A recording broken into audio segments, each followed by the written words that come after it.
Magandang araw everyone! Ako nga pala si Angel Faith Espeguera at para sa ating final requirements sa Readings in Philippine History, samahan niyo ko sa isang makasasayang paglalakbay dito sa isa sa mga barangay ng Tandag City, ang Barangay Mabua. Pero bago pa tayo magsimula, may isang tanong muna ko sa inyo. Kapag ba iniisip o naririnig nyo ang salitang Mabua, ano agad ang pumapasok sa inyong isipan? Beach? Dagat? Simbahan? Ano pa?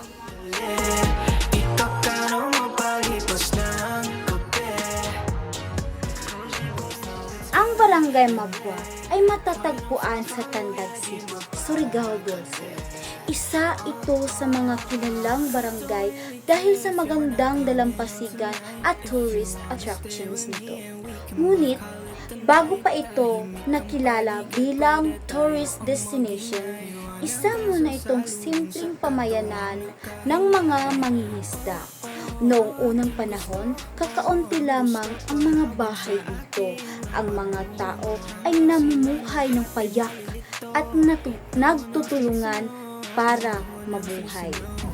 Makikita rin dito ang malapit na koneksyon ng mga tao sa dagat dahil karamihan sa kanilang kabuhayan ay nakadepende rito. At dahil sa likas na yaman ng lugar, unti-unting nakilala ang Mabua sa buong Tandag City. Ngayon naman, balikan natin ang kaysaysayan ng Barangay Mabua. Ayon sa mga residente at mga nakakatanda rito, nagsimula ang barangay bilang isang maliit na komunidad ng pangunahing binubuo ng mga pamilya ng mangingisda. Dahil malapit ito sa dagat, dito kumukuha ng pagkain at ikinabubuhay ang karamihan ng mga tao dito. Noon, mahirap pa ang transportasyon, kakaunti pa ang sasakyan at hindi pa sementado ang karamihan sa mga daan.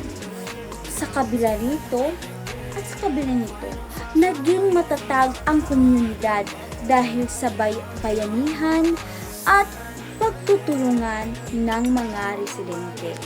Unti-unting dumadami ang populasyon ng barangay dahil sa paglipat ng ibang pamilya mula sa karatig lugar. Sa pagdaan ng panahon, nagkaroon ng mga paaralan, kalsada, kuryente at iba pang infrastruktura na nakatulong sa pag-unlad ng Barangay Mabua. Hanggang sa kalaunan, naging isa ang Mabua sa mga pinakakilalang barangay sa Tandag City.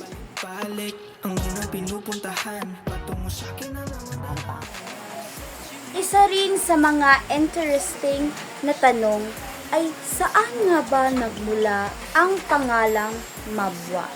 Ayon sa ilang residente at kwentong bayan, ang pangalang Mabua ay may kaugnayan sa kalikasan at kasaganaan ng lugar noon. Bagamat may iba't ibang version ng kwento, ipinapakita lamang nito na may malalim na koneksyon ang barangay sa kultura at pamumuhay ng mga unang naninirahan nito. Hanggang ngayon, dala-dala pa rin ng barangay ang pangalang Mabua bilang simbolo ng pagkakaisa, kasaysayan at pagkakakilanlan ng komunidad. Lamang sa akin ang pagbuno hanggang silang lahat ay malilito. No one else needs to know. Magandang araw po. Maari po ba ninyong ipakilala yung sarili? Ako si Tuan Biboy, residente diri sa Pandarpas. Mabua. Ay may ako mga gamay na mga questions. Gaano po kayo katagal nakatira dito sa Barangay Mabua?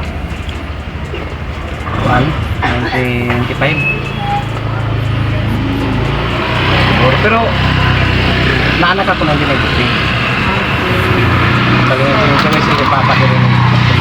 Kasi after 2 years old din yung pinapamilya. Okay. Kamusta po ang buhay dito noon kumpara ngayon? Based sa mong observation. Mahirap. Mm. Maliit pa mga bahay dito sa dati. Oo. Walang trabaho. Pero lang kung may mga tapos. Wala.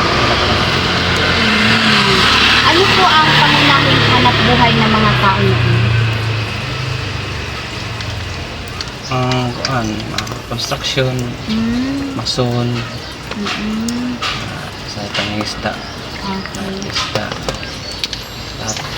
Marami. Marami. Ano po ang mga malalaking pagbabago na nakita ninyo sa barangay? Malaking pagbabago. Opo.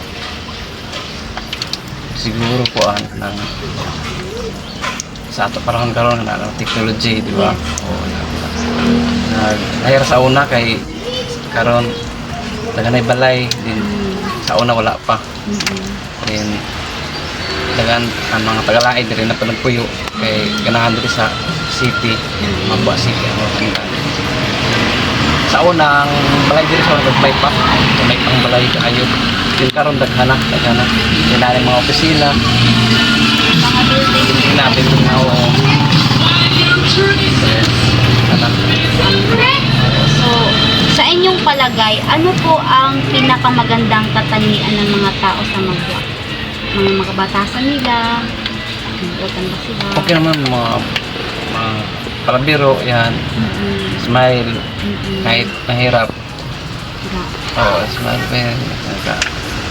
Sa ato sitwasyon karon na lisod, pero fight lang mahirap yato. Depende lang sa kuan paningkamot sa kayod Maraming salamat. Sa akin lang patungo hanggang silang lahat ay malilito. No one else needs to know. No one else needs to know. Manatiling patago. Hindi man sentro ng malaking makasaysayang digmaan o pambansang kaganapan, mahalaga pa rin ang Barangay Mabua sa lokal na kasaysayan ng Tandag City. Bakit? Dahil dito natin makikita kung paano umunlad ang isang simpleng komunidad sa pamamagitan ng sipag, pagkakaisa at pagtutulungan.